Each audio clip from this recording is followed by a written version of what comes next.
Los intervalos de este tipo, L, más infinito o menos infinito, U, son llamados intervalos de confianza unilaterales para teta. Básicamente lo que estamos diciendo con el primero es que teta es mayor que L y en el segundo que teta es menor que U. Ahora, ¿cómo podemos encontrar ese tipo de intervalos? Entonces, planteamos una ecuación probabilística muy similar a la que hicimos para intervalos bilaterales. Para un valor alfa entre 0 y 1, que fijamos previamente, y usando teta gorro y la distribución de teta gorro, es posible encontrar un L tal que esta ecuación probabilística se pueda resolver. Es decir, hallemos L tal que la probabilidad de que L sea menor que teta es 1 menos alfa. Esto es una ecuación probabilística, un poco más sencilla de resolver, porque solo involucra un límite. Y de igual manera yo puedo encontrar un valor, una variable aleatoria mu, u, tal que esta ecuación probabilística, tal que la probabilidad de que u sea mayor que teta es 1 menos alfa. Entonces fíjense que esto es, el intervalo que se forma acá sería también un intervalo aleatorio. El intervalo aleatorio sería L, más infinito y el otro sería menos infinito, u.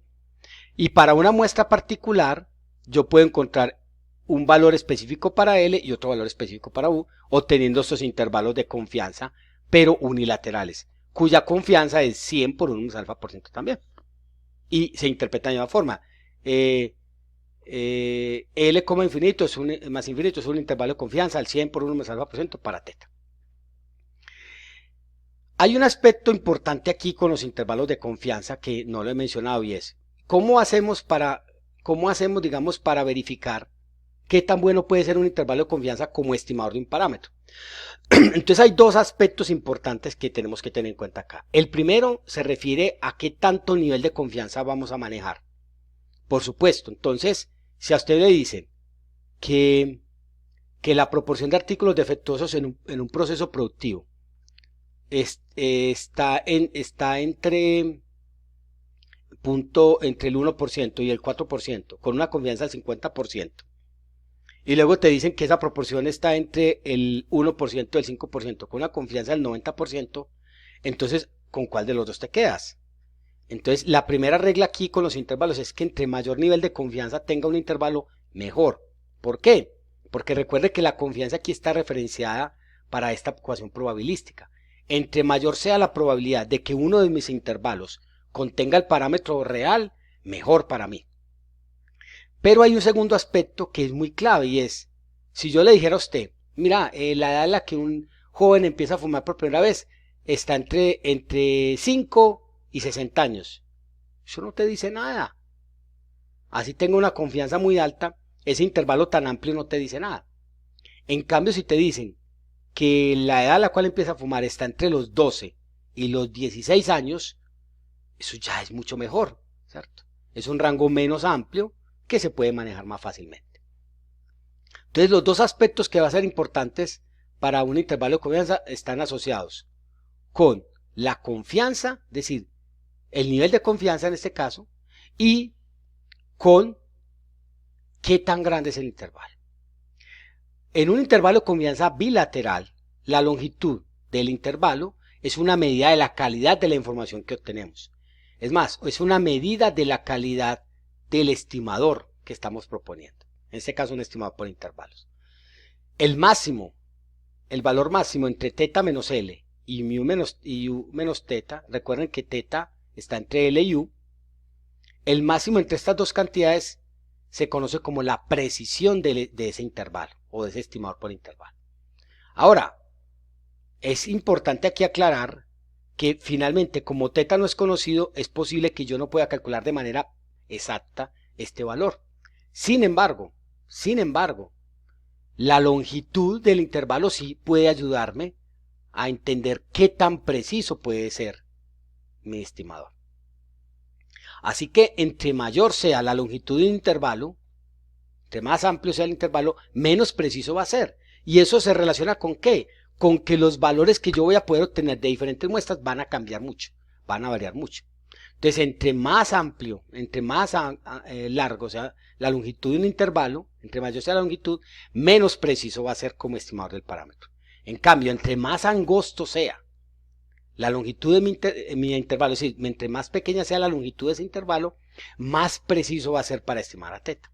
Por lo tanto, lo ideal es que tener intervalos de confianza angostos, pero que tengan altos niveles de confianza. Esto solamente se puede lograr en los intervalos de confianza bilaterales. En los intervalos de confianza unilaterales, pues no tiene sentido hablar de eso, porque aquí siempre la longitud va a ser un número infinito. Ahora pasemos al punto de cómo vamos a hacer para obtener un intervalo de confianza a partir de una muestra aleatoria. Entonces, vamos a suponer que tenemos una muestra aleatoria de una distribución de probabilidad, llamémosla f de x dado θ, donde recuerden que esta notación la acuñamos para indicar que es una distribución de probabilidad donde depende de un parámetro desconocido, θ. θ puede ser un parámetro o puede ser un vector de parámetros. Ahora, vamos a suponer que usted con algún método, alguna metodología, encontró un estimador puntual para θ. Entonces vamos a usar el estimador puntual y su distribución para poder proponer un procedimiento, proponer una forma de encontrar un intervalo de confianza. Ahora, como θ-gorro es una función de la muestra aleatoria, es usual escribir esto, que θ-gorro es una h de x1 hasta xn.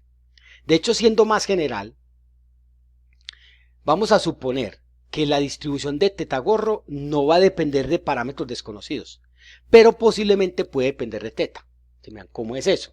Por ejemplo, si usted toma una muestra aleatoria de una distribución Poisson, ¿cierto?, y suma todos esos valores, eso se convierte en una distribución Poisson donde el parámetro es n veces el parámetro lambda. Es decir, si la muestra aleatoria proviene de una Poisson con parámetro lambda desconocido, la sumatoria de esas Poisson se distribuye Poisson con n lambda. O sea, va a depender de lambda nuevamente. O sea, la distribución de ese estadístico va a depender de lambda. Sabemos nosotros que cuando tenemos una muestra aleatoria y una normal, ya vimos en los ejercicios de estimación por máxima verosimilitud, el estimador de máxima verosimilitud para la media es la media muestral.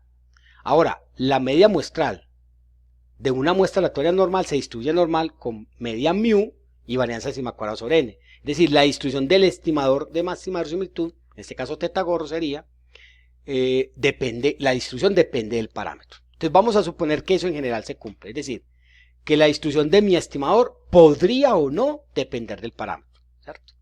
Si eso es así, entonces en esta expresión que ustedes ven acá, h de x1 a xn, vamos a agregarle un término que es θ, para indicar que θ-gorro es una función de la muestra cuya distribución depende de θ. Puede depender o no. Entonces, de nuevo, fijo un alfa entre 0 y 1. Para ese alfa entre 0 y 1 puedo encontrar constantes a y b tales que esta ecuación probabilística se puede cumplir. ¿Cómo así? Vamos un poquito acá a mirar cómo podemos responder a ese interrogante. Entonces, permítanme un tico acá, yo les hago un dibujo chueco acá. Muy bien. Aquí y aquí voy. Muy bien. Vamos a suponer que yo tengo un estimador, θ-gorro,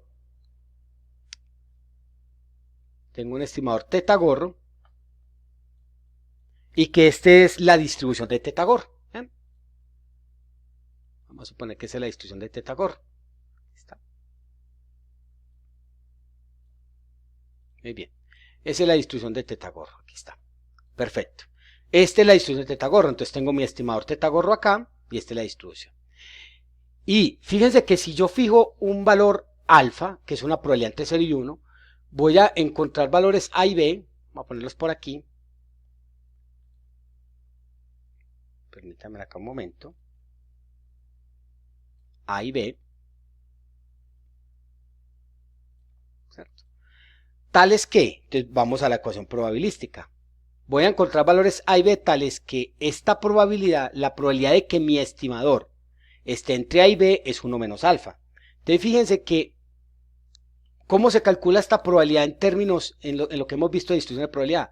Si el estimador tiene una distribución continua, entonces esta probabilidad es una integral, ¿cierto?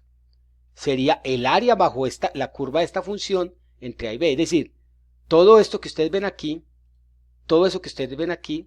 tendría probabilidad 1 menos alfa.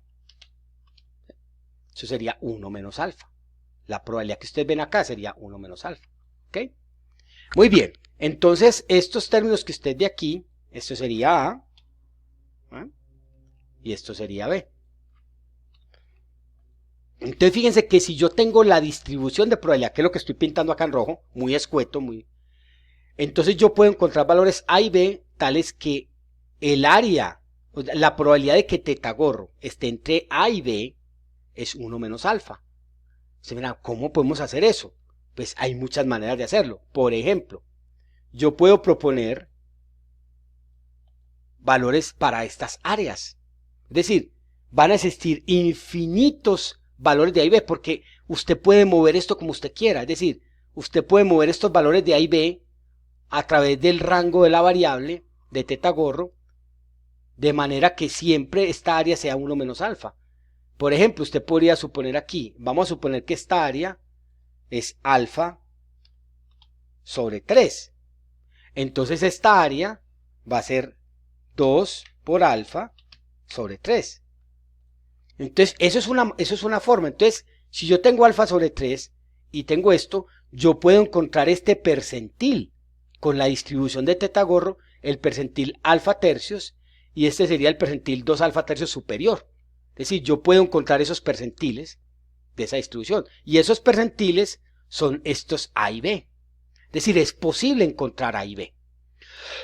No hemos dicho que sea fácil, pero si conozco la distribución de teta gorro, entonces es posible encontrar A y B. Pero mire que existen infinitos A y B. Estos solamente son los valores. Pero yo aquí podría haber dicho, no es alfa tercio, sino esto aquí puede ser alfa quintos, o puede ser 2 alfa tercios, o puede ser alfa cuartos, en fin. Usted puede inventarse cualquier valor que usted quiera aquí. Lo que sí debe garantizar es que cuando sume esta área más esta área, le dé alfa, porque es el resto. O sea que es posible encontrar esos valores A y B. O sea, es posible encontrar A y B. Ahora, ¿dónde viene lo bueno? Fíjense que como esta H, ¿cierto?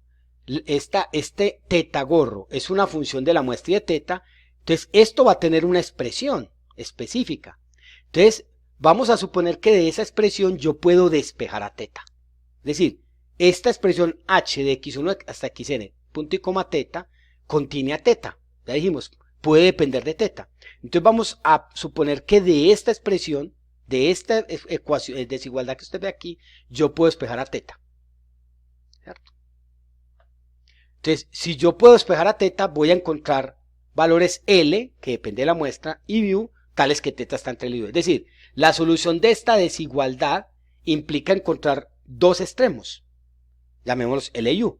Esos extremos L y U los puse en mayúscula para indicar que como esto es una función de la muestra y de teta, al despejar teta, todo lo que me queda a los extremos van a ser funciones de la muestra. Ya no depende de teta porque despejé teta. Entonces, por lo tanto, los voy a llamar L y teta. Esta es la forma como yo encuentro el intervalo aleatorio. Repito, no he dicho que sea sencillo. He dicho que si es posible despejar a teta de acá, al resolver esa desigualdad que usted ve aquí, este par de desigualdades, encuentro esta solución, que llamamos L para la izquierda y U para la derecha. Y esto corresponde a lo que vamos a llamar el intervalo aleatorio. Miren, la ecuación probabilística se mantiene. Para una muestra particular, entonces, yo encuentro estos valores, L y U.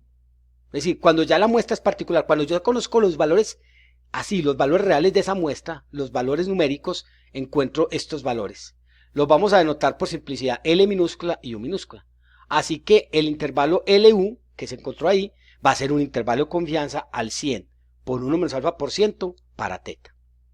Para los intervalos de confianza unilaterales se procede igual.